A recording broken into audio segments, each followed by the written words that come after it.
早上100块甜品，中午100块甜品，晚上100块甜品。你小子不知道我最讨厌吃甜品了吗？竟然有这么多小伙伴要看，早餐100块柚盒。我现在人在长沙啊，咱们就把长沙比较出名的甜品都吃一遍。100块柚盒全在这里啦，看起来味道都挺好吃的呀。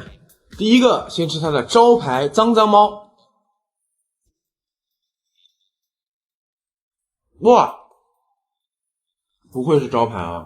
这个巧克力的甜度拿捏的恰到好处，不是广告啊，有啥说啥。我们第二家吃那个罗森尼娜，为什么？因为我已经买过了。现在是早上11点48。